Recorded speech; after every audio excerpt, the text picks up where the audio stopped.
Cycle Jerks. Hey, get out of the road, dummy. Cycle Jerks Podcast. All right, welcome everybody to Cycle Jerks Podcast. I'm your host, Mike Stewart. Joining me today is Bill Miller, a seasoned expert with years of experience. He's old in product development and engineering in the bike business. From working with World Tour professional cyclists and designing cutting-edge components that push the limits of bike technology to more recently a role as an educator, overseeing giant retailers' education program. All right, let's get this thing rolling. Bill Miller, welcome to the podcast. Hey, Mike. Good to see you. Yeah, good seeing you too, man. Thanks for having me. Yeah. Yeah. So, we usually like to kind of kick things off and find out, how it all started for you, as with the bike and, if you could just share that with us. Oh, is that right? Yeah. I was, I grew up in central Colorado, or outside of Denver, I should say, in Castle Rock. It was a completely different city back then. Mm-hmm. And I went to school in Durango with the big, I wanted to be pro skier. I wanted to go all the way through my career skiing. And I had being in Durango at the right time in the late 80s, there was mountain bikes on the streets and people were taught there was a really cool buzz and vibe around them. And one of my roommates, or a friend of a roommate's, had just gotten it was a GT Karakoram.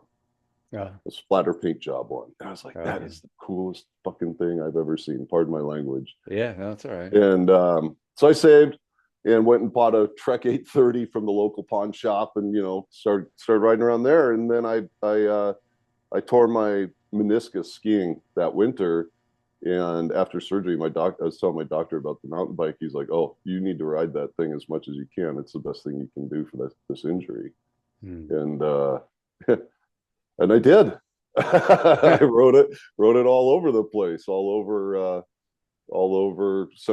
Durango, of course. And then I came out. I lived in San Francisco actually for 1 year in 1990, and raced on the regional specialized team, and that was kind of fun. But then moved back to Crested Butte and just went back to riding for fun. And then since then, the bike is. I like to say the bike has taken me on a really, really cool adventure and taken me around the world, places I never thought it would get me. I think I sent you my CV, right?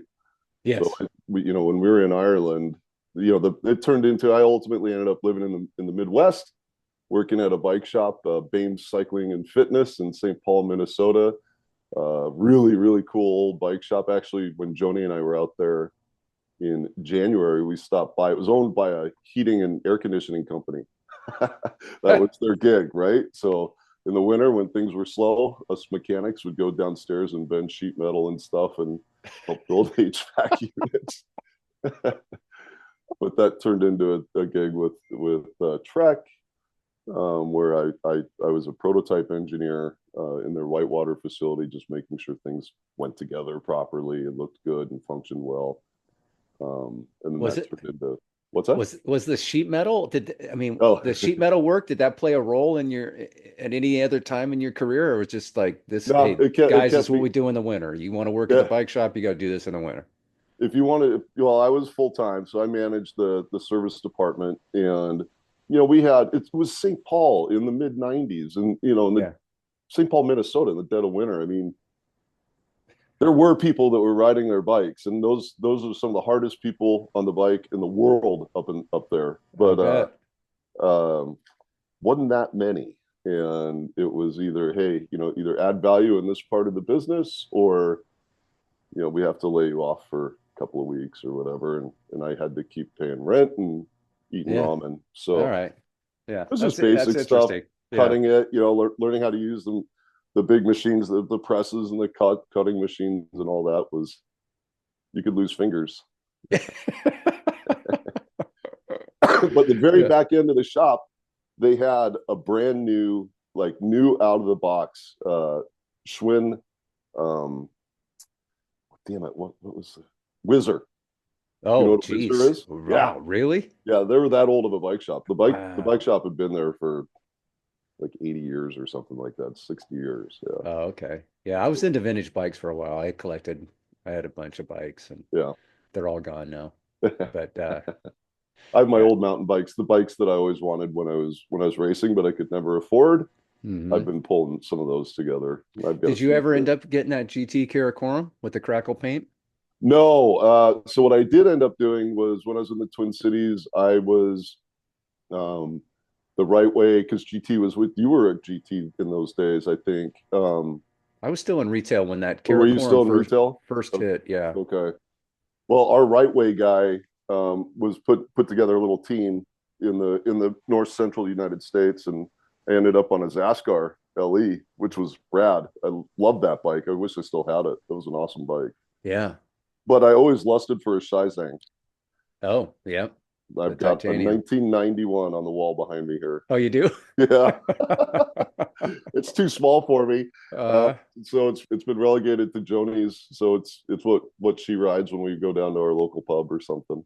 oh, that's cool. I'll Yeah, I ride the bike remember on that her. Karakoram when that thing hit retail. Yeah, It was unlike anything on the market at the time. That paint, yeah, it was just like, what? yeah, This is crazy. yeah, And yeah, we were a GT retailer and we sold tons of those things. yeah. It just, yeah, they really nailed it.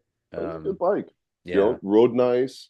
yeah. Um, I you think it know, was the yeah, paint. I think it it was the rode paint really that well. sold They it. looked good too. Yeah, Yeah, yeah, it was the paint. and back then the Karakoram was USA made, Yeah, right? yep, yep. It wasn't until later that they went overseas with that model. That's right. All right, so Yeah, so that's it. from sheet metal work to Trek bicycle and working as a product engineer, right? Product engineer and overseeing Well, manufacturing. my first gig at Trek was I got hired to do uh, it was a prototype engineer, and so they at the time Trek was still assembling bikes here in the United States in a facility south of what of their headquarters. So their headquarters in Waterloo. They're assembling these bikes in a facility in Whitewater, which is about I don't know an hour south or so southeast. Hmm. And my job was to work with the product managers. Actually, this is where Carson and our paths first crossed. Actually, was Oh back wow. then. To work with the product managers, get the bikes. I would get a pre-production frame, all the parts, everything. And my job was make sure that everything fit, make sure that it looks good and that it functions and that it can be, identify any potential issues that we're going to run into in assembly.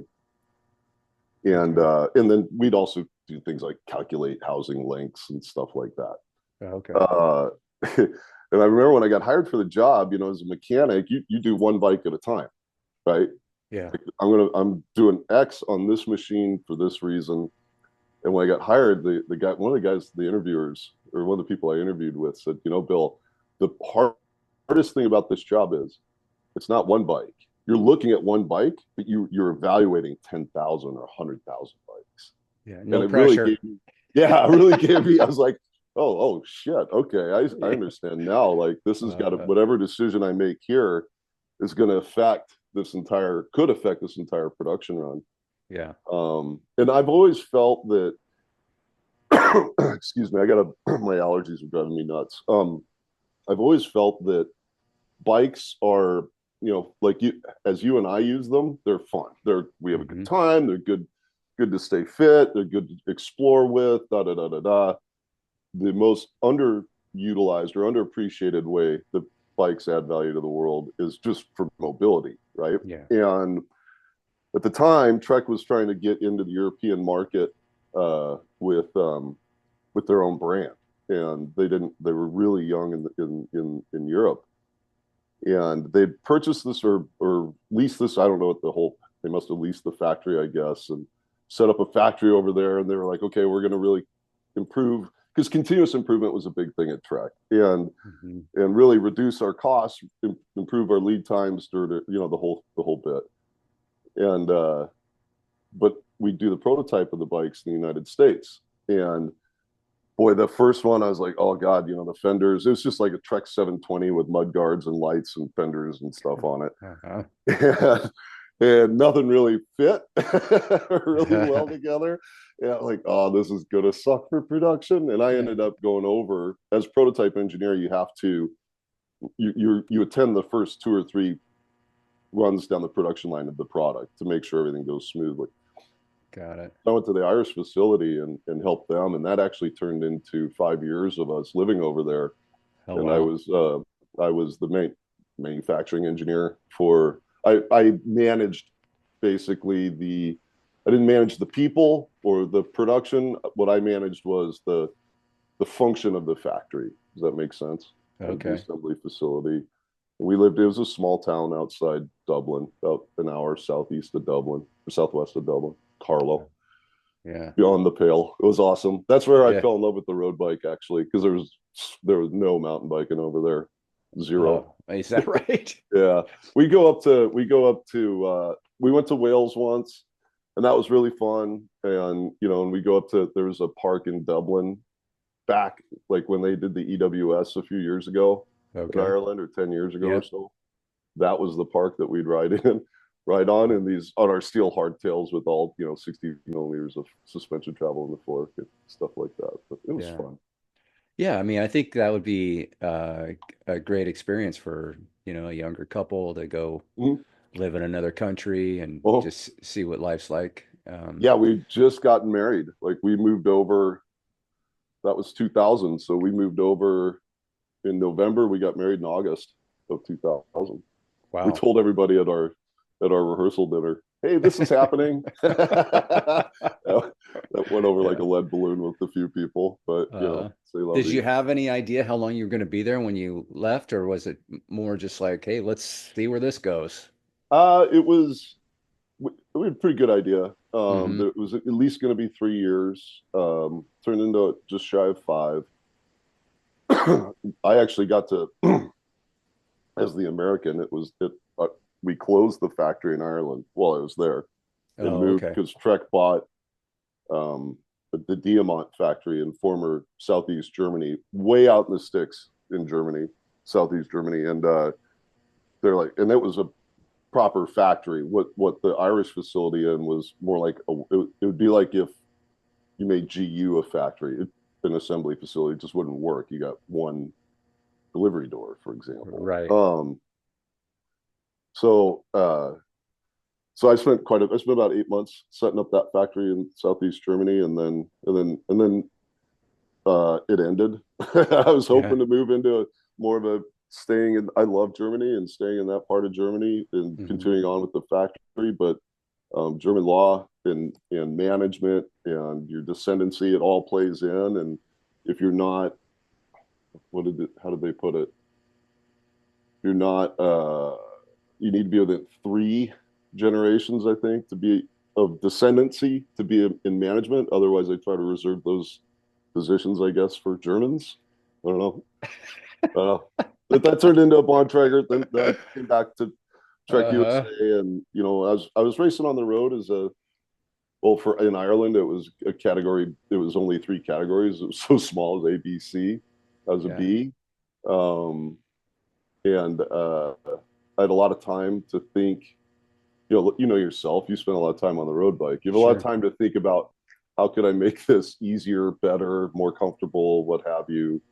And I was able to translate my manufacturing experience and know-how into a product role where that really is big value. If you understand the product and you understand what's important for the product and you also understand what's important for the manufacturing of it and can marry those two, um, that's where I really felt when I turned on the product light in my head. I really became a happy boy. Oh, yeah. Yeah. Well, I So could I could tell. I mean, when at our times working together, when you were in product development, I yeah, mean, I could just see you light up, when we were talking about the products and it's contagious too. yeah, And so it doesn't surprise me that you moved from that role as product development and then into education because I always felt like And the bike industry is very technical, and Yeah, there's a lot of it's uh, stupidly technical. It doesn't it need to is be as technical as it right, is. right, and it's a lot of times it's hard to translate the technology Yeah, into layman terms, right? yeah, To make people that don't understand engineering or design to make them understand exactly what's going on and how it all works and how it yeah. benefits the rider. And I feel like you're really great at doing that. Thank you, Mike. Yeah, I Yeah, appreciate that. I always kind of have considered that kind of my little secret weapon. Is that I can take something, a complex idea, and put it into human speak. yeah, even I could understand it. So that's how I know you're really doing something. Well, the Yeah. education part, the product development really challenged me and really made me think about, because you have to consider such a wide range of things throughout Hmm. the entire development process. You have to consider, even the sourcing, from the start, with like where is this coming from? Not only what is the idea, what is this great thing that I want to make, but how am I going to make it? Who's going to Hmm. make it? Why are they making it instead of someone else? Can I make it? You know, you answer all these questions. That's only at the beginning. You haven't even started designing things. Then you go through Right. the design process, and then you go through the whole validation process and that sort of thing. And then now, can we ship it? Can we ship it on time? Can we ship in quantity? That sort of stuff. That all Yeah. those things have to be decided. And I really enjoyed that. But more than anything, um, was going to the dealers and visiting retail. You and I would go on. You'd take me on road trips. Be like, hey, I want to go. Let's go see this guy. We Yeah. went and saw Chris, for example. Yep. Um, he's got some great insights. Really knows the market. Da da da da da. Sure. And that's where I really enjoy talking with the retailers, because the business of bicycle retail and how what a decision that someone in development is making at the very front end of any project, how that's going to affect retailers like like like Chris, for example. What's Sure. the effect at his end, and how does it all get managed? It's just fascinating, and turning into the education part, that was really a few different things kind of all came together for that. I love working with our retail or with Giants retailers, any retailers. Hmm. I've always enjoyed learning about, because they're all so unique and individual in how they operate and run. And you know all this, Oh right? yeah. Yeah, This is it is this is your incredible. life. I mean, like I Yeah, always feel like anytime I have a somebody that wants to open a store, I always feel like, man, it would be so valuable to them just to travel with me for like 2 weeks yeah, and just visit all the different types of bike shops. yeah. And, if you could just take a little bit here, take a little there, take it. And I do feel like the MBDA does a pretty good job of helping retailers in Mm. that way, where Yep, they have the P2 group. yep, And I know Chris, you've mentioned Chris a couple times, that former co-host yeah, owned yeah, Eden Bicycles, yes. and he was part of the P2 group. And that's where they take retailers from all across the country, and then they meet on a regular basis, and a lot of times they'll visit each other's stores. Mm. And you're just able to glean just a little.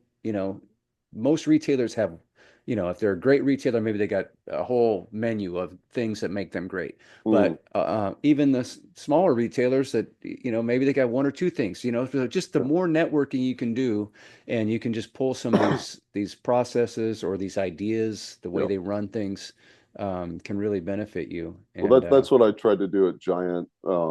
yeah. With our operation, with the operational focus training, Hmm. was to create an environment where we could bring retailers together from across a spectrum, Yeah. A, B, C, D, whatever, however you want to phrase that, across a spectrum of types of retail around the country, Yeah.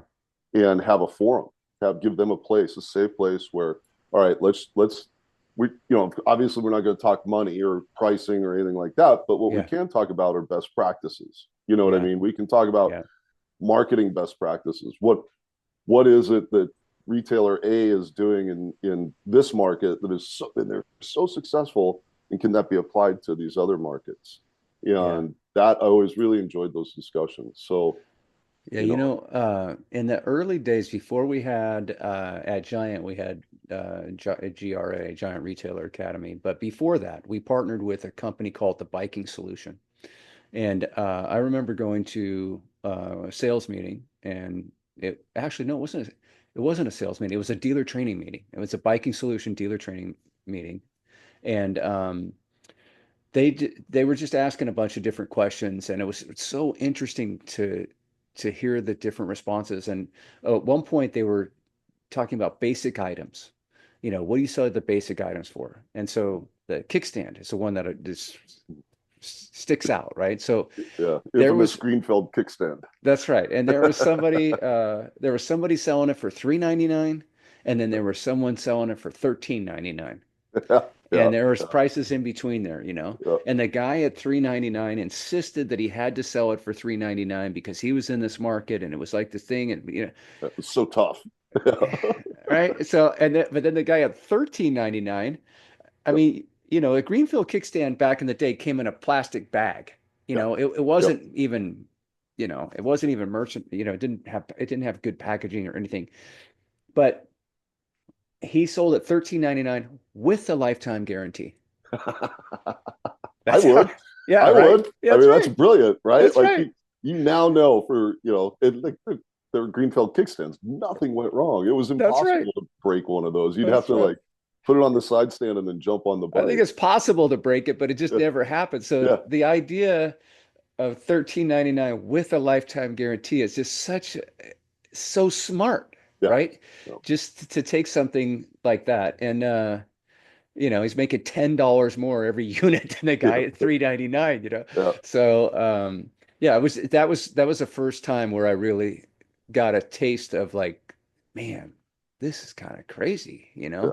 And then years later, we had a GRA session, same kind of thing, where Mm-hmm, we had everybody broke out into these groups. I mm-hmm, went to one of the training sessions. mm-hmm, And then they posed different questions to the group, and then uh, we were all at a table, maybe six of us at a table, and there's maybe four or five tables, and mm-hmm. so each table would address each question, and then somebody from the table would get up and then have to espouse Present how it. they're going to deal, Yeah, and yeah, um, and that was really interesting too because there was like a bunch of really good ideas yeah, that were happening, all how to address the same scenario. So yeah, yeah, you get the bike industry is full of really smart, creative, uh, you know, you got to be really yeah, smart and creative to make it in the bike business. yeah, It's yeah. a tough racket, right? And at every touch point of the bike business, from That's the right. retail to to sales, to brand Yeah, reps like you to the people that are in the trenches even producing this stuff. for I sure. think it's just a fabulous industry, and Yeah. it's just in a tough spot right now. But yeah, Oh yeah, anyway, tell me I about don't want to go down that it. road. Yeah. I always Yeah. want to go down that road and keep it positive.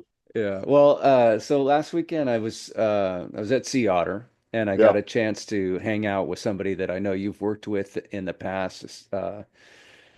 Tom Dumoulin, Oh the yeah. winner of the Giro d'Italia. I actually have up on my wall here. Let me see if I can pull this off. This has been up on my wall since, Oh yeah. yeah, 2017. Oh, you got a Um, big garage, man. yeah. I like your garage. Oh, thanks. Yeah, it's almost all the way decorated, but I'm still working on it. Yeah, But that was a big year actually, 2017. It was man, awesome. What a year. The bikes were amazing, the teams were amazing. yeah, Yeah. yeah, it all came together really. It's got to be the greatest year for any giant cycling team, with the Giro win, the stage wins in the Tour. Yeah. Is that the year that we got Bling. green and polka dot, right? Yeah. Yeah. Yeah, That's it what was that all picture I sent you of me with Tom and Bling and Warren Barguil. working. Yeah, Yeah. That was the year. It was that yeah. following year that Tom won the Giro and Warren won the polka dot and Bling got the green, if I remember right.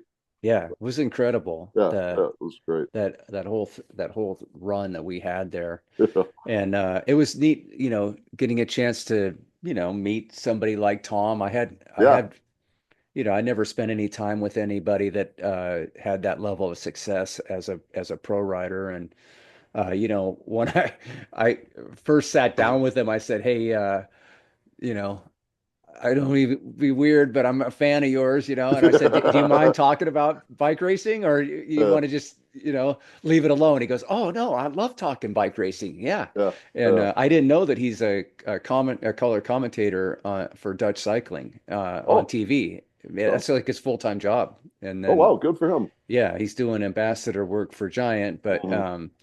but yeah, he does color, and you know, over there they televise cycling a lot more than they do here, Oh, and yeah, yeah. it's a big deal. Yeah, And but man, it was so cool just getting a chance to ask him a bunch of questions and yeah. just hear his stories, and He's a he's nice just guy.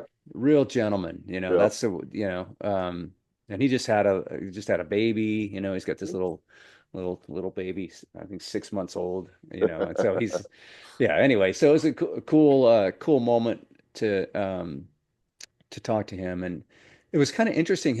I didn't realize his whole career he pretty much was on one team. It was like the Yeah. same Same group, organization. Yeah. yeah, Yeah. except towards the end Keep he challenging. ended up went to Jumbo Visma at the end. Yep. Yep. Yep. Yeah, and He had a that was short career though. he really did. He Yeah. retired early. Yeah. He had some Probably smart. I yeah. think it's because sometimes you know yourself, you can get inside your head and It's interesting though, because it used to be believed that, as a racer, you peak in your early 30s, like late yeah, 20s, early 30s. He retired at age 31, yeah, which you could make a case that maybe we hadn't even seen the best of him at that point, or yeah, maybe we had, he knows better than we do. yeah. But and now it's interesting to see how the sport has really changed, and these young guys are just wrecking shop on everything now. It's It's yeah, amazing. it It is. really is. Like you got Yeah. to wonder, All it's. right. I'm sure it's not EPO, but there's got to be something. Well, but also I But think the training is better, the doctors yeah, are better, the right. diet is better, everything, the equipment is better. And I think all that stuff starts way younger now too. Yeah, yeah, Even if yeah, you were like a young Greg LeMond, say, yeah. I just don't think he had the information or I'm not going to say focus, but the level of education wasn't out there that is out there now, Mm, like mm. just like everything else in the bike industry, we nerd out on everything. So they've definitely nerded out on the nutrition side of things, and Yeah. yeah, and the training and everything. So yeah, it's pretty awesome. I feel like we're in the golden age right now of cycling, because I mean there is the dominant, right? In terms of the sport, you mean? Yes. Yeah, Well, yeah, yeah, in America. I should yeah. clarify that Right. because we're able to see all the stuff now. Yeah, When you and I were kids, we had yeah. to read it out of a magazine. You had to wait Uh, until the Velo this, News magazine yeah, came out. It was maybe that big. Yeah, yeah. Well, in the regular paper, there'd be like a little blurb about, oh, in yeah, the Tour de France today, blah yeah. blah blah blah blah. It's like what? Come on, So, and yeah, some yeah, French guy beat up on a Dutch guy while an yeah, American watched. that's right. You know, Yeah. I remember when we moved to Ireland. We started racing on the road. Both Joni and I. Joni's an astounding road cyclist. Almost straight away. And there it's totally different. Like Cycling Weekly, you'd Yeah. find your name, they'd list the race and you'd find your name. If you were on the podium, Yeah. there'd be a little blurb about some little podunk race in Cork, Right. in a Right. UK magazine. I was like, oh, that's really cool. So Yeah. Yeah. It is they cool. just appreciate it differently. I was when I a quick story when before we'd moved over there and I was traveling back and forth to do the bike production and stuff, and to find a place for us to live. The general manager of the factory, Mick Donahue, so he actually won the Ross, which is the Milk Ross, which is a huge week-long stage race in Ireland. It's a big deal, Yeah. and he'd won it back in the '60s or something. But he was a cyclist, which was great. And he made sure that I had a road bike when I was over there, and I'd go tour around and explore, getting used to riding on the wrong side of the road and looking over my right shoulder instead of my left shoulder. I was going up this little road. It was this little one lane road over the valley up a mountain. We had a Kaleshin mountain. It was, I don't know, 1,000, maybe 1,000 vertical feet. It was not a huge climb, Mhm. but it was pretty little zigzag up. And I come around a switchback and I realize that there's a car behind me. So I pull over and I wave him on. Nothing. And I'm like, well, I'm not going to stop, right? I'm just going to Yeah. stay on the left side or on the shoulder. I kept going. I came to the next one. I waved and I go like this and came around the switchback. And so he was below me and he had his window down. He goes, nah, lad, you're going grand. Just keep going. I'm having a grand time watching you. And I'm thinking, that is not anything I would have expected. you know, Oh, you're, just the terminology too. yeah. Oh no, lad, you're going grand. Who talks like that? So That's amazing, the right? Euros, Yeah. the Euros just Oh yeah. the bike is a different thing for them, and that's where I was going earlier. Is that's how we ended up over there was um, really putting a focus on, of course, performance always has always been important to me, but Sure. getting making a bike a product that is something that my mom or dad would want to use, and well, they not now, obviously, they're dad's unfortunately passed away and mom's 80 something, so she's Right. not riding a bike anywhere, but Right. but something to use to get around, a mobility device, and that really lit the ball. Living in Europe really kind of lit that up for me. So Yeah. Well, yeah, I mean, I love that story. And recently I went and did the this European tour with a buddy of mine, and we did the cool. French Alps, the Italian Alps, and the All right. Swiss Oh yeah. Alps. Yeah, and I was climbing up Galibier. I never pronounced that right, but I climbing up it, and this car's behind me, and they tooted the horn like like a boop boop. Yeah. And so I kind of look over my shoulder, and I was off to the side anyway, Yeah. and I gave them ample room, but same thing. They just followed me for a long time. Yeah. And uh and then it was kind of near, it was just, there's a section where just before you go to the final top, but it was Mm. like a false summit. At that false summit, the guy pulls up next to me, and the gal rolls down the window and she goes, "You're doing such a fantastic job. Would you like some water?" yeah. Yeah. Just thinking, Whereas when the around here, window it'd be rolled like, down, I'm I'm going to thinking, throw a water bottle at you. right. I was thinking, oh, here we go. What yeah. now? But yeah, the people over there, the respect and the love they have for cycling, and you see it. I mean, people decorate their homes. There's like bikes in their yards. There's bikes on their buildings in some cases. Um, like the we did one of the climbs that was in the Giro, and it was there was a pink bike attached to this guy's barn outside. It's just like, Yeah. it's so cool. If you ever do, I will say, if you ever like go over to watch one of the Grand Tours, Tour de Yeah, France is amazing, of I course, bet. Yeah. but go to the Giro. You get closer to the athletes, and the Italians go nuts Oh over yeah. the Giro. Like Yeah. we were this was 2001, I think, was the Giro we were at, and uh, every town, like the fountains would have all the water would be pink, everything would be pink, the whole bloody town. It was Yeah. crazy, and you'd Yeah. still get the same parade, but you don't have the huge crowds that the tour has. And it's Yeah. Italy, so the pizza's really good. I tell you, the people of Italy, Mm. just like, they're doing life right. I feel like they're just so fun. I mean, everybody we interact with in Italy was they were just you have to be on your toes. Mm-hmm. They're having fun with you. Mm-hmm. And they just have fun with life, it seems like, Mm-hmm. and we ate at this we did the last day we were there, we did the Col de Nivelle, Mm-hmm. and it's this incredible, beautiful climb. But we parked in this dirt parking lot, and across the street was like this it was like an Italian restaurant, Mm-hmm. but it was somebody's house. Yeah. Yeah, and they had four tables. Yeah. So Isn't after that we get cool? done, we ride all day. We come back down, and then I go, we should just go. Absolutely. So we go over there, and we get like, we had a plate of venison pasta. It was like $8, Yeah. and the venison came from and it's like the husband and wife. The wife's cooking. I don't know. It was incredible. The husband was so fun. He's like making us drink grappa, and we're just doing all this crazy stuff. It's just like, yeah, there were so many times in Italy where I felt like, man, this is like, it could be in a movie, Yeah, the experience we're having, and it's the yeah. people there were super It's fun. And always about the people, Mike.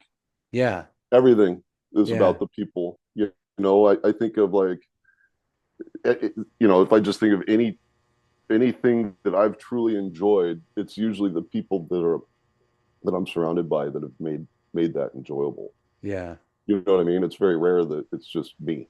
yeah, I had no a nice doubt. mountain bike ride yesterday. It was very pretty, but it was a mountain bike ride. It was just me. You know what I mean? Right, right. Had you been Yeah. there, it would have been a very hard mountain bike ride. I don't know. You can ride the e-bike. No, I don't have an e-bike anymore. Oh, no kidding. No, I'm You're back on the back acoustic. acoustic. Yeah, I yeah, love it. yep, yep. Yeah. We're a dying breed, man. Oh, believe me, Yeah. I'd love to have an e-bike, but Yeah. I had to give it back to Giant.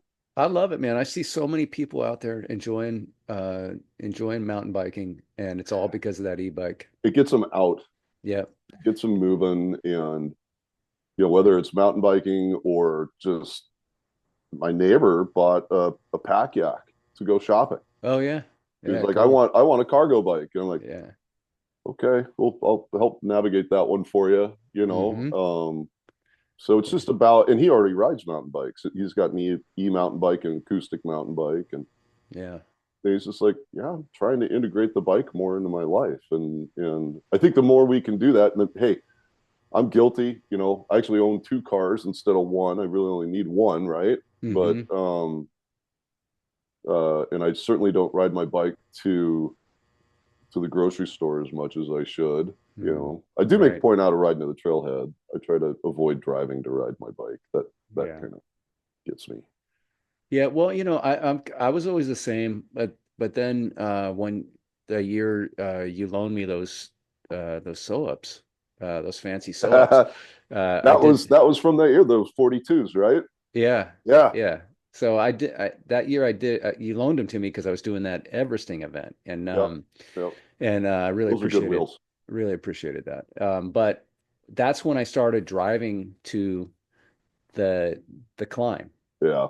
because I knew during that event I was going to need to have like a home base kind of setup where I could rest, change my clothes, Yeah. or Eat, have whatever. food. Yep. And so yeah, that particular type of training where you don't get the nice warm, because like for me, from my house to that climb, it's like 20-minute ride, and it's all flat. It's like the perfect warm up, and then you Yep. hit the hill. Yep. But I wasn't going to have that, so I just started driving right to the base of it, and then Oh, it's starting Diablo with cold legs. Oof, yeah. yuck.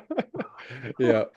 But yeah, I don't do that much anymore. I still do it sometimes, but mostly I'm just leaving the house on the bike. Yeah, that's the way to I do wonder it. whatever happened to those wheels.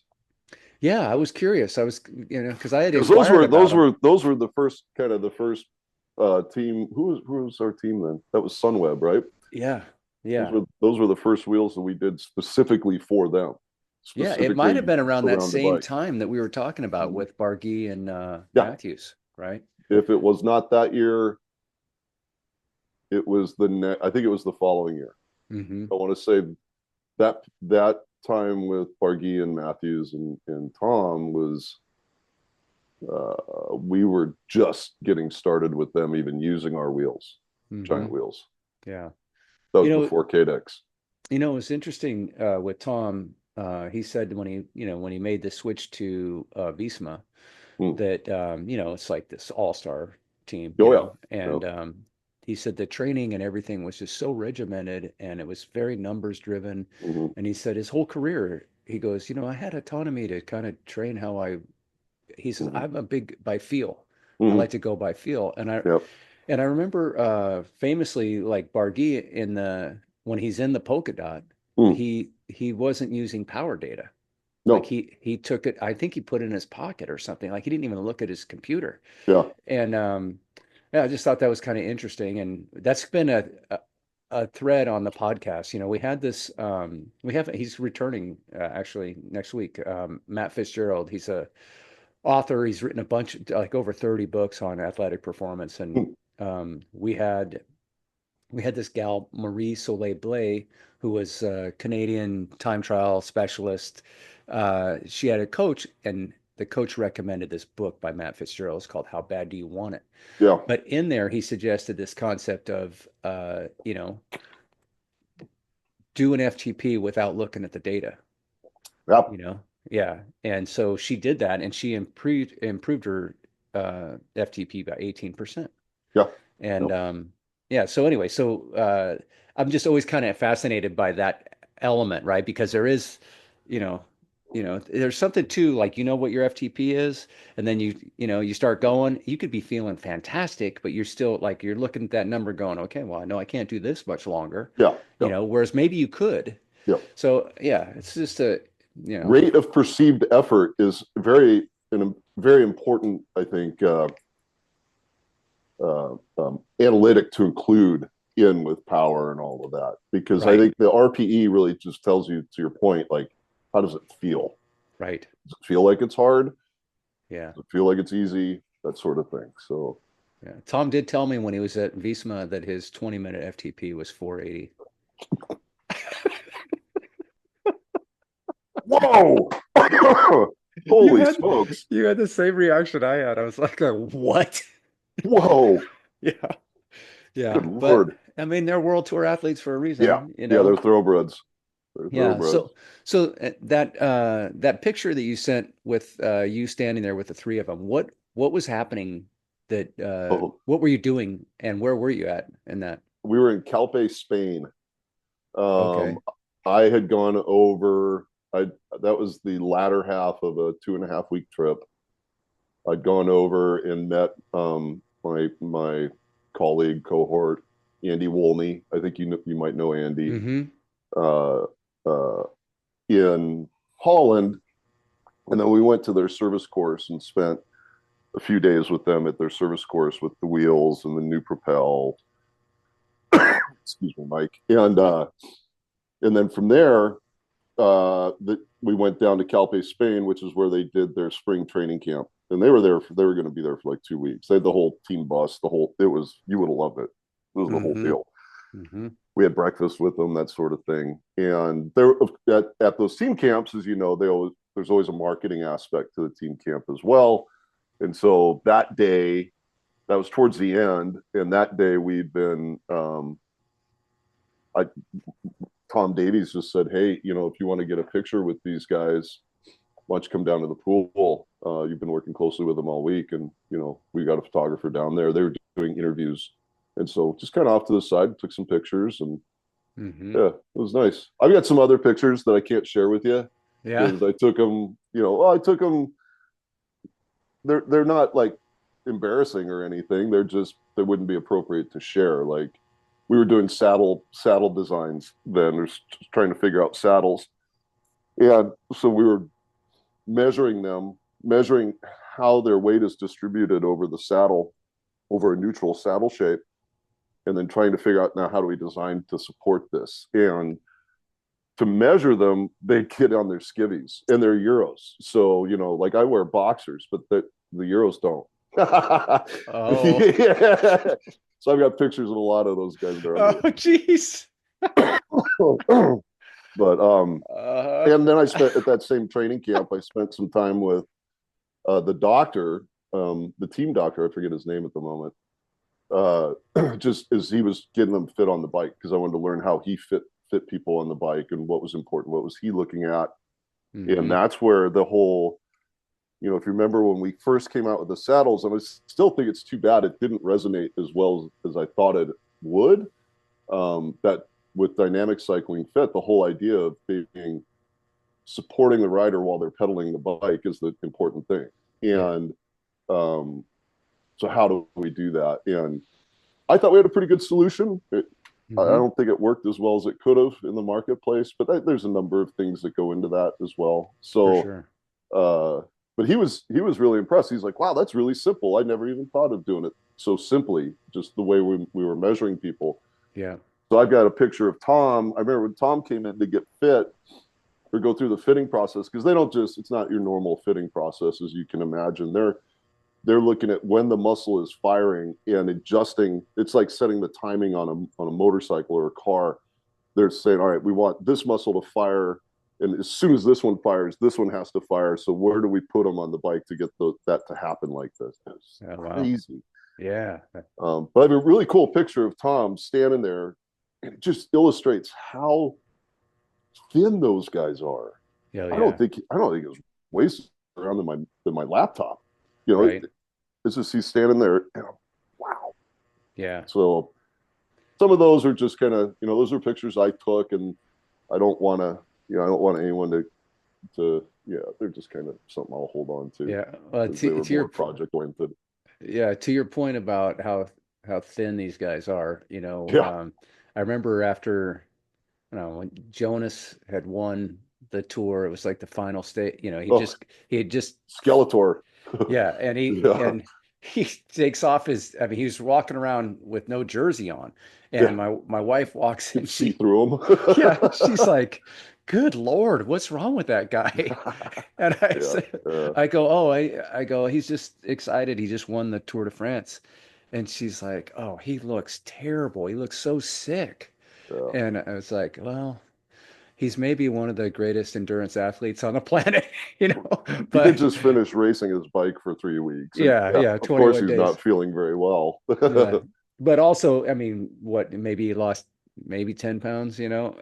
He's not a whole lot heavier than that walking Yeah. around, Yeah. Yeah. Yeah. but yeah, it's part of the sport. I mean, yeah, we've covered that a lot on the podcast in the past with, you know, it's interesting that a lot of racers have eating disorders and I was just going to say that I remember hearing somewhere that men's road cycling has the highest percentage of athletes with eating disorders, male wow. athletes with eating disorders, Yeah. which is horrible. It's You so know, crazy because you I think, don't. yeah, me either. Yeah. Oh, my It helps turbo. motivate me to ride, like if I go off the rails, Yeah. the night before, it's like, oh, I'll just go a little extra tomorrow, it's like a Yeah. win-win scenario. Yeah.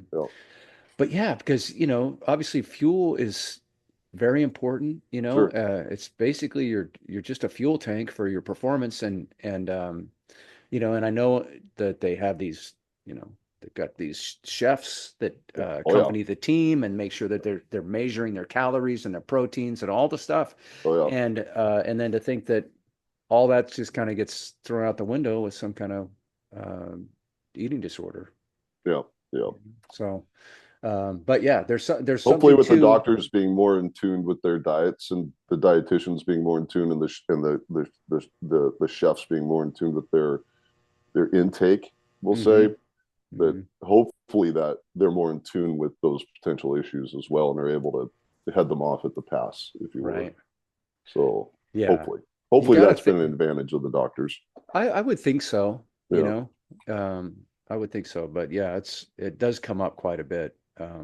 even on the amateur level, Yeah. um, Yeah.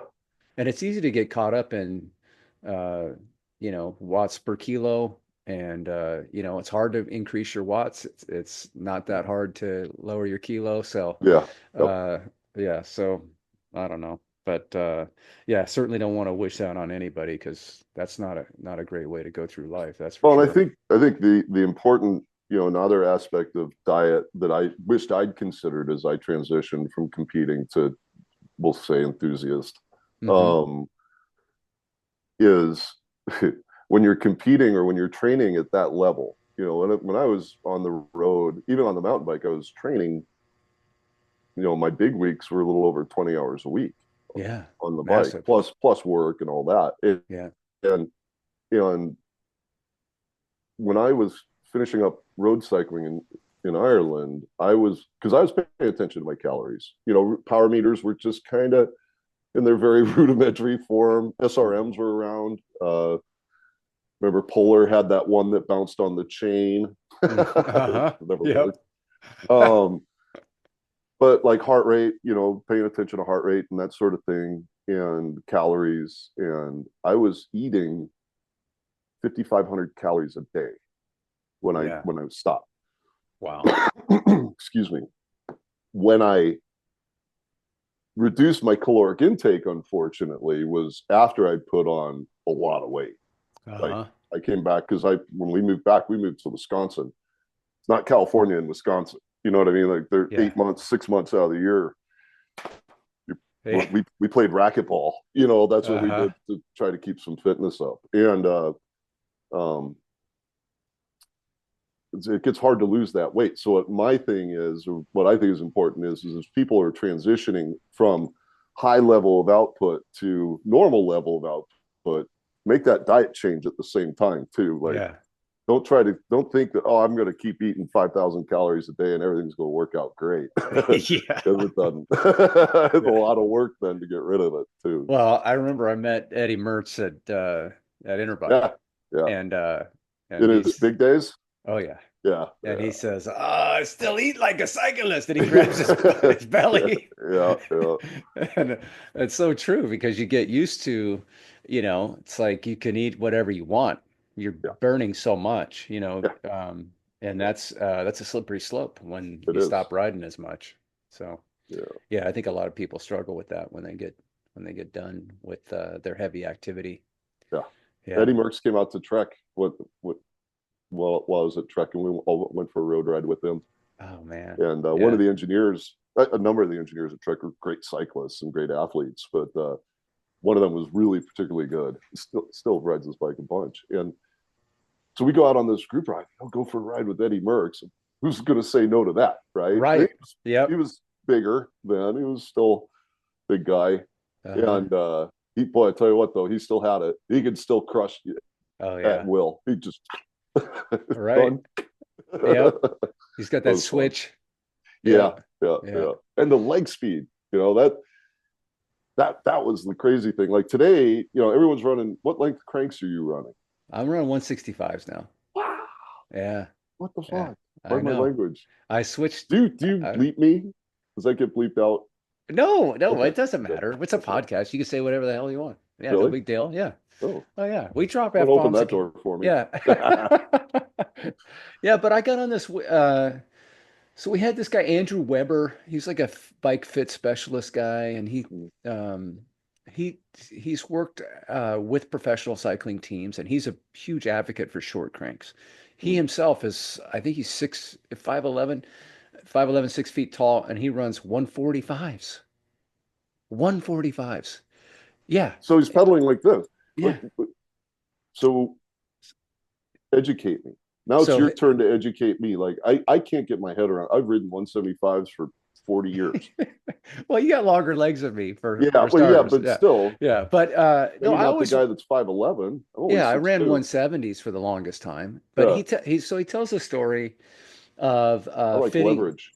Yeah, and I'm still the jury's still out. I switched Yeah, all my bikes okay. to 165s, and I do a lot of steep climbs, Yeah. and on those steep climbs, I mean I feel like I need an extra gear now. Not always, but I feel like my cassette, like optimally, it would Mhm. maybe have a little bit more range to it because I don't have that leverage. Yeah. Um, but anyway, he tells the story of this. He did this fit on this smaller woman rider. He put her on 150s, and she was riding 170s before. She's like 5'1", you know. But Yeah. anyway, See, and and that's I understand. You get down to that size, you need to evaluate things. But yeah, 140 for someone that's almost 6 feet. right. Anyway, keep going. Yeah, it's Sorry. kind of Sorry to interrupt. crazy. But she on Diablo, she saved just after he did the fit, put the cranks on, she shaved 10 minutes off of Diablo, her Oh, Diablo time. And he said, you think about there's he says that everybody has dead spots in their pedaling zone. No yeah, matter sure. who you are, it's the most efficient cyclist. You have these dead spots. And he says, so for most people, there's four dead spots, two on each side, right? Mm-hmm. Bottom, top of the pedal stroke. Mm-hmm. So if you can minimize these dead spots, then you can, your Ah, dead spot so the shorter arm therefore makes the dead spot shorter, the in radius of the dead in or the theory. arc of the dead spot. Yeah, in theory. And so then he used Diablo as an example. He Oh, says, look, if somebody goes up Diablo, if you do it in an hour, that's probably 5,000 pedal strokes. Yeah. So 5,000 pedal strokes, if you could just shave just a little Yeah. bit off of each pedal stroke. Um, so I mean, for me, it didn't increase, it didn't, Yeah. Change things but a it's a whole lot. slippery slope because I'm getting older. I feel like, you You are know, getting older. it's hard to like recapture those 2017, 2018 numbers, Yeah. I was at a different type of cyclist then that I am now. Yeah. And Yeah. so, it's hard that's the thing about Strava, you see these numbers. It's like, Mhm. man, if I'll ever PR that again. Hey, I'm happy if I get a second place on some of Yeah, my favorite ones now. yeah, yeah. Those are Because your yeah, I mean, I've favorites? been on Strava for God almost as long as I've lived out here. So, Yeah, I was in a much different physical condition, as you know, 10 or yeah, 12 years ago than I am today, sure. So Yeah. yeah. Like it was Well, always funny. Omar came up to me one day at the office yeah. and he goes, "Did you know that you have a top 10 for the lunch loop around Hidden Valley and Sherwood?" Uh-huh. I was like, "Oh wow, that's cool." No, I didn't. He's like, "I didn't know you were that fast." I said, "Well, when was it taken?" Yeah. Like 2013 or something. I'm like, yeah, that's Uh-huh. that's why. Right. So, That's classic. Yeah, he's a good kid, good and dude. I Yeah. like he just did Levi's the Growler. Mm, Just did, it's a big, I think it's 130 some odd miles and 13,000 feet. It's the biggest ride he's ever done. yeah. So yeah, he's getting into it. Yeah. Yeah. Yeah, but Yeah. There's some good yeah. people there. Oh, no doubt. No doubt. So okay, so all the years at Trek, all the years at Giant, uh, you work for two of the biggest companies in the United States, certainly, and if not the Yeah. world. What are you doing now? What do you got on the table? Anything? You just hanging out? My wife keeps asking me that same question. um, Uh, I've got a few different things. I'm not done. hmm. Well, one, it would drive her crazy Uh-huh. if I just was always around. So I am looking for some other opportunities right now. I've got a few things that I'm shuffling about. I'm also looking at considering.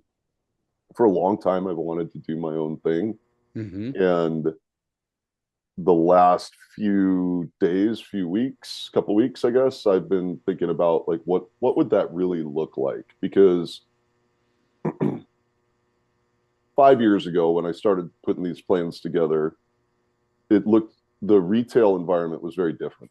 It Hmm. flat out was the whole industry, the way things operated, we'll say, was very different. Even that was only 5 years ago. Yeah. Uh, so I'm kind of reevaluating what that really looks like and what I want to do. And I think one of the things, and I don't know if a podcast is the right place to ask you this question, Hmm. uh, but I've been thinking a lot about the retail network, bicycle retail network, and I know NBDA does some great things, and they do, and the They do. P2 group, and there's some other consultancies out there that really do amazing things for retail.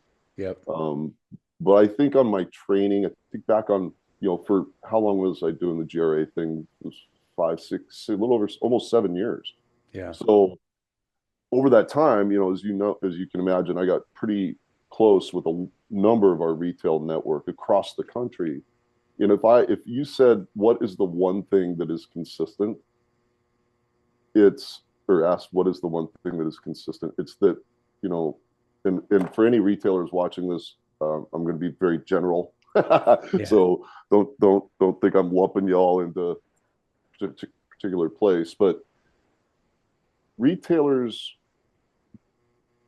store owners are small retailers. I'm not talking Mike's, all right? Yeah. Mike's, Burt's, you know, Bike Mart. They're their own entities. I'm not talking about that retailer. I'm talking Yeah. about Danville, Jose. I'm Sure. talking about Centripetal. I'm talking about Newberry here or other retailers. They want to be engaged with their community, but they don't have the available bandwidth. And kids Right. today that have the ability to do this don't have the business acumen. to represent a business in front of the community necessarily. Hmm. Again, I'm being very general, so don't anyone watching this, please don't say "fuck you, Bill." Uh, I'm but calling Jose as soon as we get off yeah, this thing. just Jose. I love Jose. He just came to Yeah, mind. he's awesome. He Yeah, is awesome. yeah. Um, so what I'm thinking is how could I help these retailers engage with their local community? And I'm not talking about from a marketing standpoint. There's an aspect of that, but I'm talking about how do we connect the local retailer with um, government entities, local government entities that can help that so that they can have a voice on what happens in their neighborhood. And what I'm Hmm. talking about is it can be anything, whether it's um, we're in Thousand Oaks here, and it is freaking amazing. I absolutely love it here. All the main roads have got good bike lanes. We've got good access to the open spaces, that sort of thing. But there is an ongoing uh, national effort to improve mobility and access. So, how can the local bike shop be part of that? Right? Hmm. How can they have a voice to say, we represent in the community? Because right now, I think of our local community here, we have a bicycle advisory team for Thousand Oaks, and they do a great job. I only have recently gotten connected with them, and I was at an Earth Day thing this weekend and ran into the leader of the bicycle advisory team. He's a great engineer. He's a city planner. Hmm. I don't know that he's a cyclist. So I Interesting. think that's the case in a lot of our communities across the nation, particularly even just here in Southern California. There's just so many different communities. If you think, LA is the city made up of 1,000 cities, right? So I think that there's something there because that is where at Giant, they used to always talk about, well, you can't build any more streets. You can't make the streets wider. You can't, what are you going to do? Stack cars on top of each other? But more and more people are moving into these areas. And I think it's the retailer having that connection with their local community agencies of whatever type that Hmm. will help transform this from a recreational opportunity into a mobility opportunity. So I'd Hmm. like to help our retailers do that. But I'm still kind of, obviously, as you can tell, still kind of hashing it out. I've got a little research I want to do. Yeah. But I Well, think that's there's an opportunity there just to help them make the connection and hmm. even potentially act as an intermediary where possible. I think of a retailer in St. George. He called.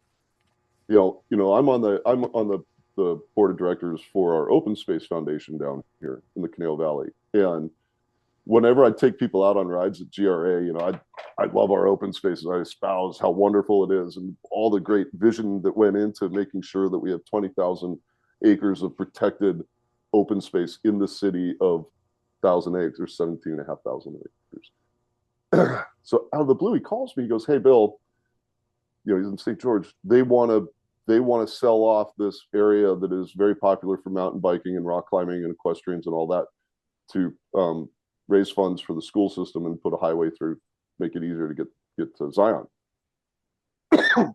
I was enthralled with what you've done in the. I'm like, I didn't do this in the Canal Valley, but how do I do this? Was his question.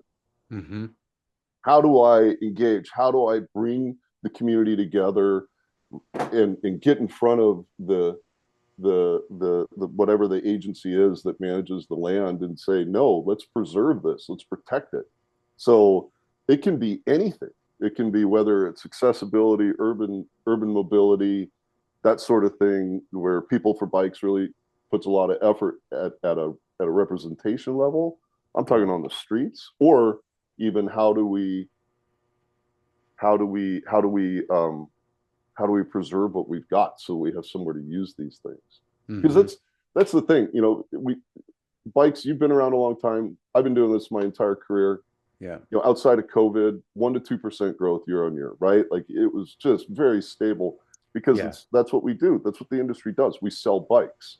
Yeah. It's we, the industry, have to give people a place and a reason to use those bikes. If we don't Yeah. do that, I'll pick one up in 30 years, call it vintage, and it'll be, it will have hung in someone's garage for 30 years. Yeah. And I think there's Yeah. a lot of COVID bikes out there. They're hanging in garages because, well, now, I mean, now I can just drive to the store, we can go, the kids can go to sports academy or what have you. Hmm. But I think it's just, I love cycling. I love bikes and I love the people around bikes. And I think that we as an industry have to give people a reason to use the bikes Yeah. because Yeah. they're not people like you that, okay, I want to go up and down, I want to go do, Mount Everest on Diablo. I mean, that's the 0.5%. Right. They're not Yeah. like me. I want to go rally this downhill on my short travel bike and see if I can scare myself. That's that's very few people want to do that. Most people just want to be like, where's the downhill? Right. That's why, like, you think of all the bike parks that have been, it's exploded in 15 years. And Yeah. we saw this coming. You and I talked about this a long time ago when Livermore was building theirs, Yeah. because that one's been around for some time. Yeah. Then Sopwith. And now these places are jammed. You go to them at the weekends. There's always people there. They're Right. using it. They're riding Yeah. it. Why? Because we gave them a place to go. We said, hey, here's a cool bike. This is where you can go use it. Have a great time. Yeah.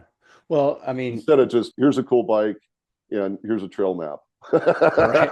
which Right. are, that's a totally different experience, right? So, Yeah. Well, it is challenging. I think a couple things there. So when you're talking about COVID, yeah.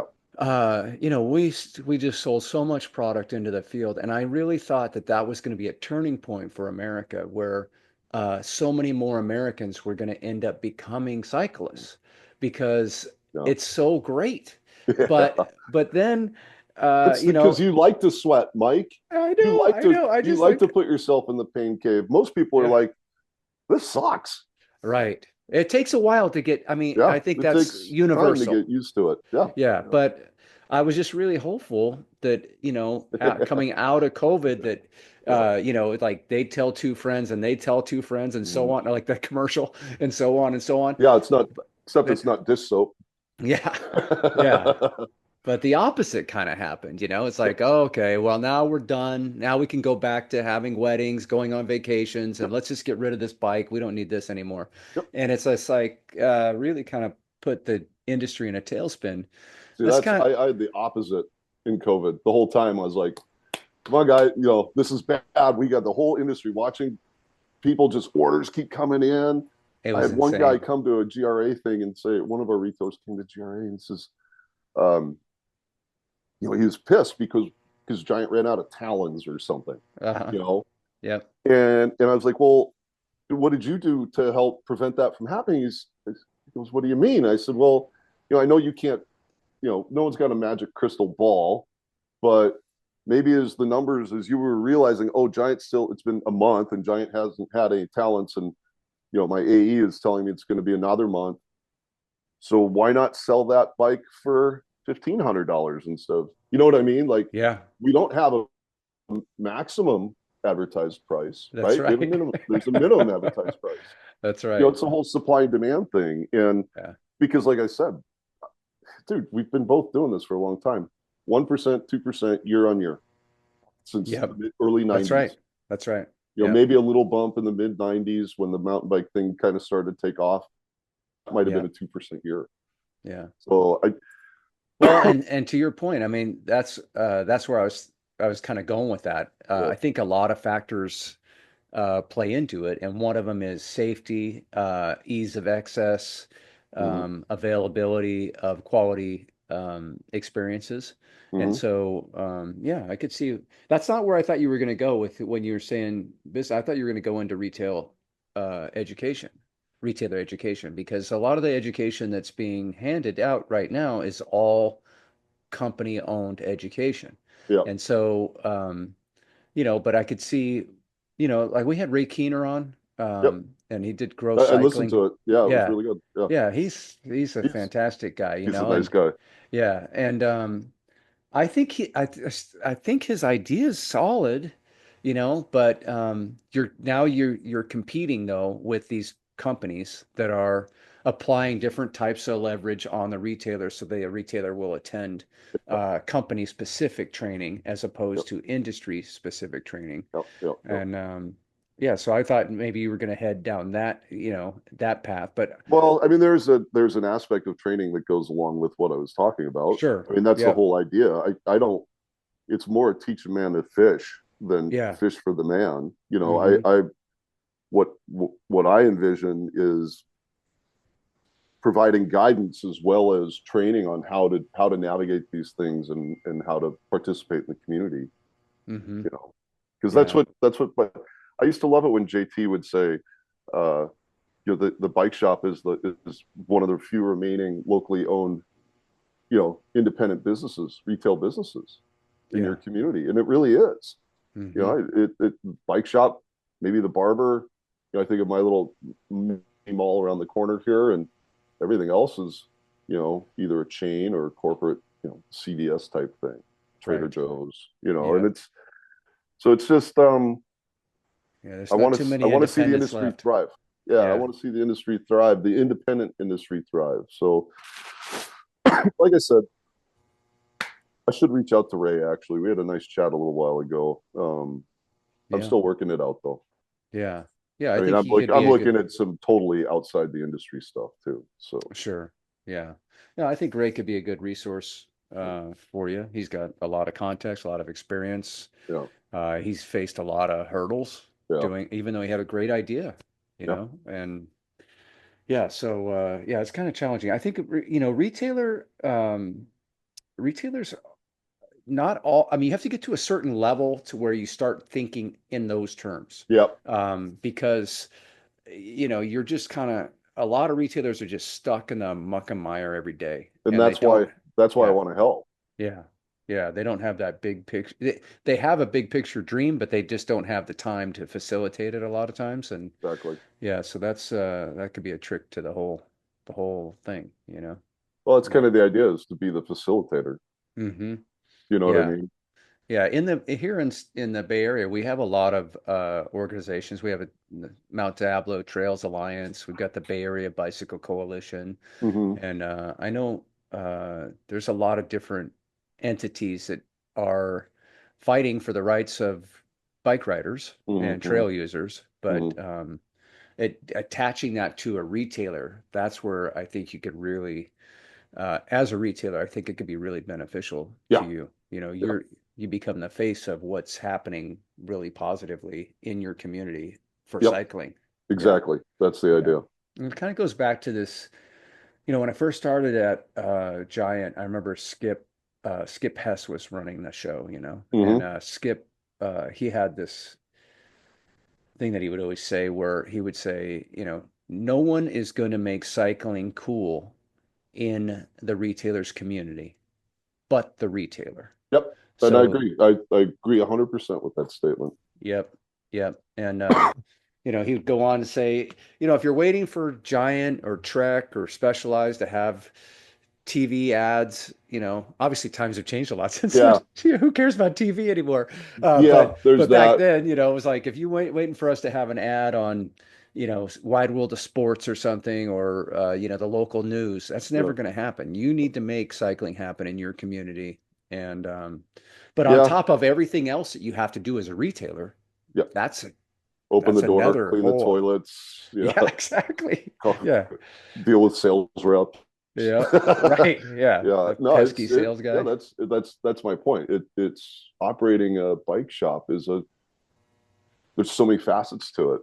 Hmm. And the big stores, the big retailers, they've got that structure in That's place. right. They Yep. don't need anything. The little tiny ones, you know, they may not even want it, to be honest with Mm. you. Some retailers are just like, hey, I'm happy doing my, $500,000 a year and whatever it is, and Yep. I'm happy with that. But then there's that middle group where I think they want to be. There's an aspirational aspect to be more dialed and more engaged with the community, because that is going to be, that's what, to Skip's point, that's it. The bike shop, the retailer has to be the center for cycling in their community. Agreed. There are brands that do really well. Mm-hmm. I think you and I would probably agree. Specialized is really good at driving door swings. I don't have any idea how they do it, but they do it really well. They And do. Yep. when I was at Trek, Trek was in this kind of in the place where Giant was. Mm-hmm. What? How do we compete with this? How do we do? And now they've identified their path and they're going down it, and we'll see how it works for them. Yeah. I just haven't seen a whole lot of change out of the Giant, and Giant's really going to need change in how they engage with the market. I think that's just my 2 cents. I don't want to go down the road Yeah. because Well, I mean, it is interesting. It's different today. It is. The company store dynamic is uh it's a lot different. And we've been spent a lot of time talking about the independent retailer. And now we have these corporate stores Mm-hmm. that's kind of you're really chopping into in many cases in my territory, Mm-hmm. they've bought the best independent retailers Yeah. or a lot of the better independent retailers. Yep. And which is a shame because the independent retailers, like we were talking about, their creativity, their specialty, whatever it may Mm-hmm. be, a lot of times that disappears and Mm-hmm. then it's replaced by this, while they look really Cookie nice, cookie yeah, cutter. cookie cutter, Yep. kind of corporate energy. Yep. And a lot of times they'll throw out, I mean, not a lot of times, they always just get rid of all the other brands.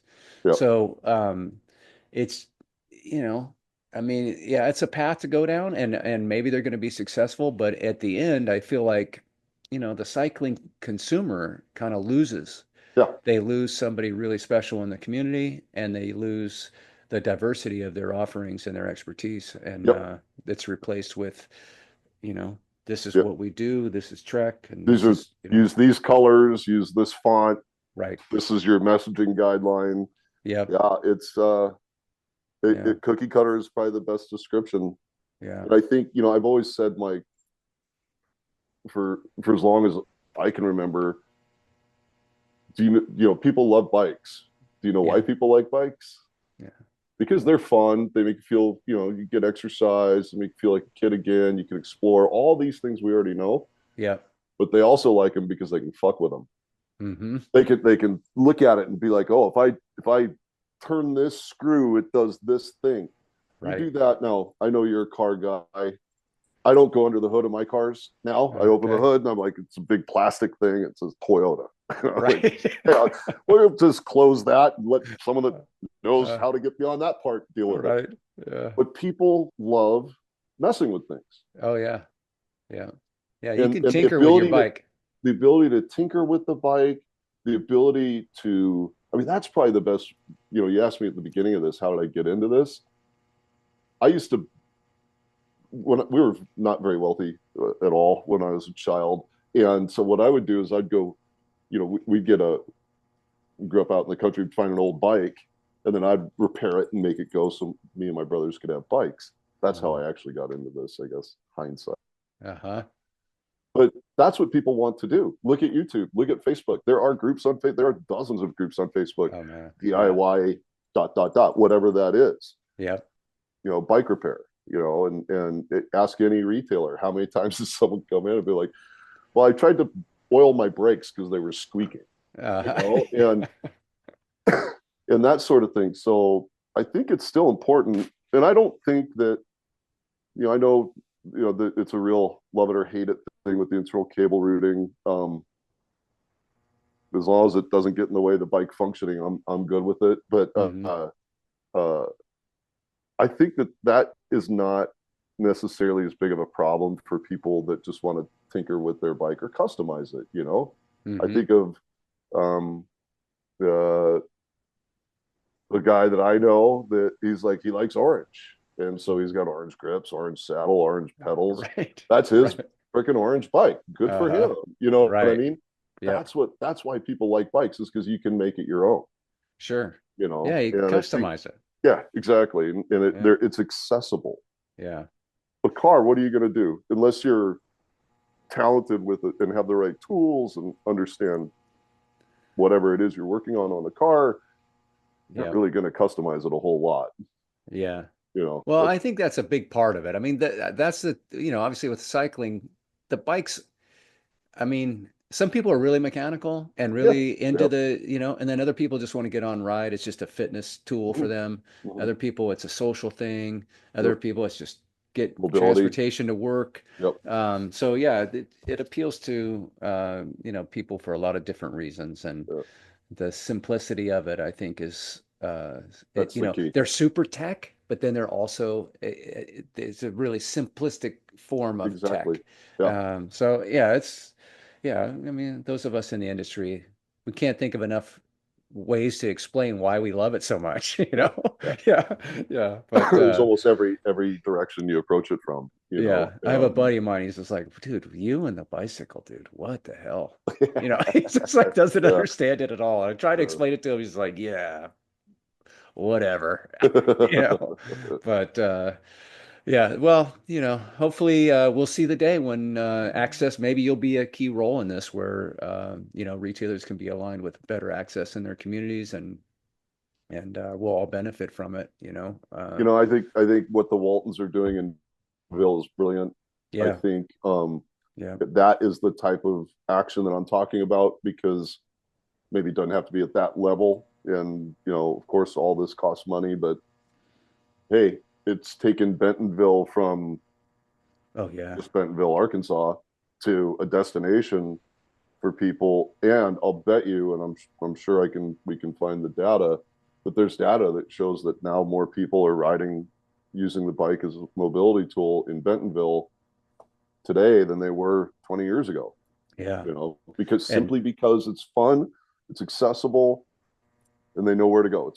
It's that easy. well, and that whole community has just benefited tremendously. I mean, Oh the yeah, real estate in Bentonville is insane. yeah, yep. And yeah, so that Bentonville, just Arkansas. just shows you Yeah, what could be done, that's right? I my mean, point. could it be in a Imagine Olathe, Kansas, or right? Lincoln, Nebraska, or I mean, we're out here on the West Coast. We're pretty blessed. We got a lot of good things going out here. A lot of that infrastructure exists because of a lot of visionary, forward-thinking people before us. Yeah, But I'm thinking, like, what's going on in Missouri? yeah, Like, how right. would Pirtle's territory improve if they had Oh if man, their retailers had if their experience had cycling more integrated into the daily life? yeah, Yeah, of yeah. course. Maybe that. I mean, the key to Bentonville is the Waltons, right? I mean, it's the Yeah, money. a lot of money. They've got the money, the power, the influence, and Yeah, if there could be a bridge to that type of uh, yeah. you know that's where we could really see something happening. There's a lot of grant funding out there, Hmm. and I think it's a matter of it being used creatively, because especially in this administration, that funding is smaller and smaller and smaller. Yeah, But um, there are creative ways, like, and I know you probably want to wrap up, but uh, uh, when I was speaking with the guy from Thousand Oaks here over the weekend, we were talking about accessibility. And I said, we have all these, um, where we are. We're in the mountains, so we have all these drainage channels, because when it yeah, rains, shit floods. And yeah, and these channels have got either a paved or a gravel 18-foot wide access road alongside them, but it's right. completely locked off. And these because we're in a valley, all of these channels go literally where people need to go. They're off the road. You know what I Yeah, mean? It would be an isolated freeway for bicycles. It's like, that's the kind of creativity, when we think about, like, how to use. It's not yeah, it's about already putting. there. It's not about putting more bike lanes on the road. I mean, if it's needed, it's needed, but Hmm. it's really about how do we better utilize infrastructure that exists, that the city is owned and paying for already. How can we Yes. use it better to provide an alternative for mobility in town here? So Yeah. Anyway, that's Yeah. my Yeah. weird, Yeah. No, I love it. goofy thought. Yeah.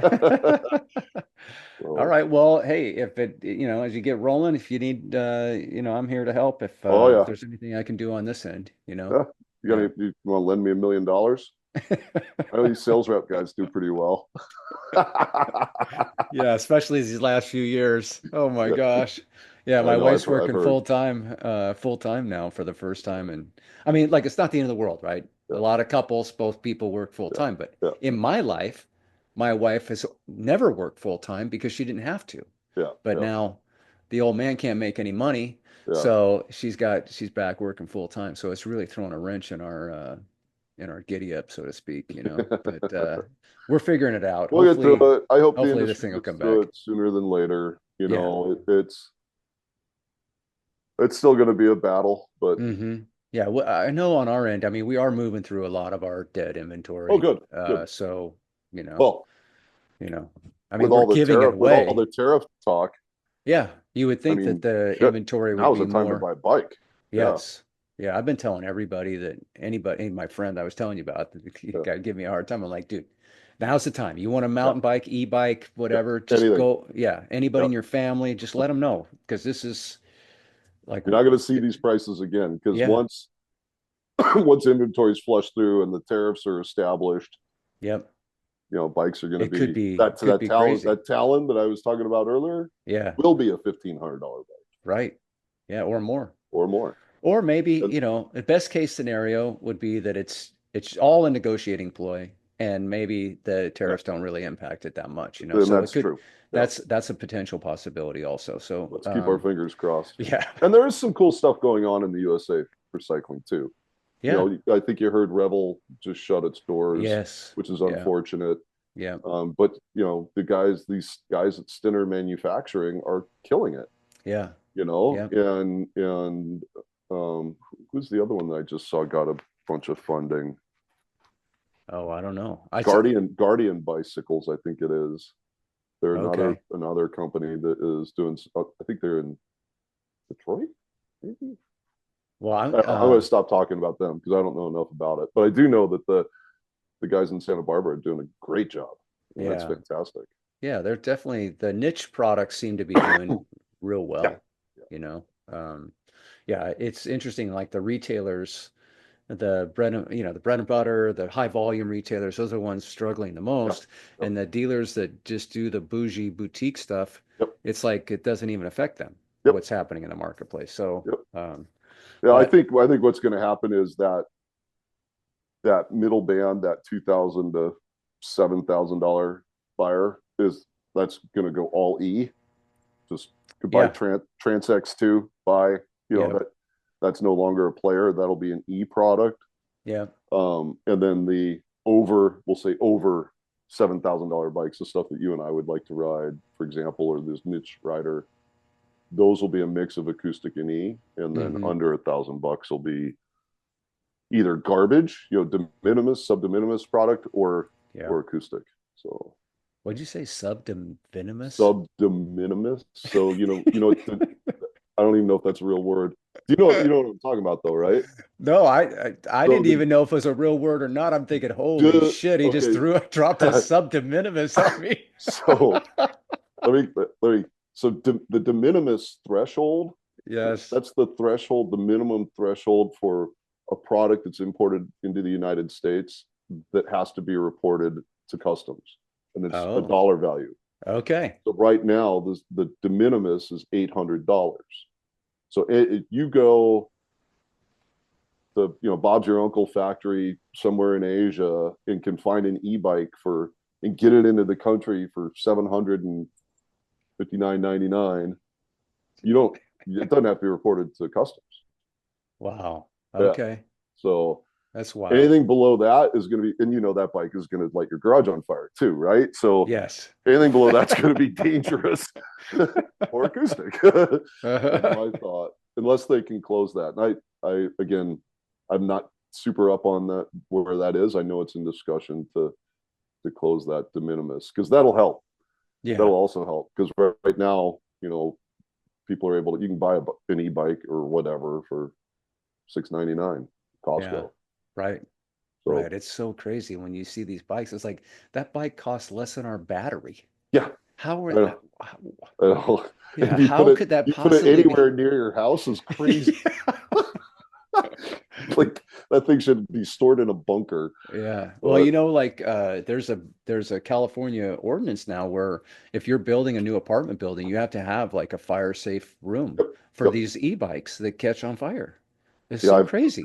I'm friends with one of the people on the sustainability team here at Thousand Oaks, and he reached out to me a couple of years ago because we're building some new buildings.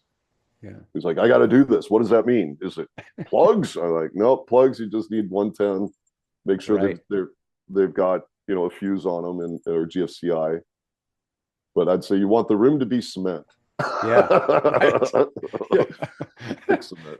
It's like a You don't. tomb, Yeah, Yeah. exactly. Yeah, crazy. Well, all right, Bill. Hey, Listen, we should wrap it up here. yeah. Yeah, Thanks, Mike. I really enjoyed having you on. I learned a new word. I don't and know. and it's one you can say in public and Yeah. not be embarrassed. Yeah, I don't know if I'll be able to use it in a sentence, but but yeah, thank you. It's been a pleasure working with you all these years, and Oh, ditto, Mike. I've just really relished the relationship that we've had, and it's nice to have you on the podcast, man. Yeah, Hey, I'd come back anytime, and yeah, you can reach out anytime. The yeah, relationship, just because I'm not a giant, doesn't mean the relationship is done. sure, yeah, So, no doubt. yeah, All yeah. right, Bill. Well, best of luck with your new endeavors, and Thank you. yeah, you get something rolling, reach out, and we'll get you back on here. We'll talk about it. Yeah, we'll see what's next. I'd love to. All right, all right. Thank you, Thanks, sir. everybody. Thanks for listening, and we'll see you next time. If you like what we're doing here at Cycle Jerks Podcast and you would like to support us, please check out our website at cyclejerkspodcast.buzzsprout.com. Hit the subscribe button. We shout out all subscribers, so get on it. Another way you can support the podcast would be by giving us a 5-star review on whatever streaming platform that you're listening on. We appreciate you. Thanks so much. Cycle Jerks. Hey, get out of the road, dummy. Cycle Jerks Podcast.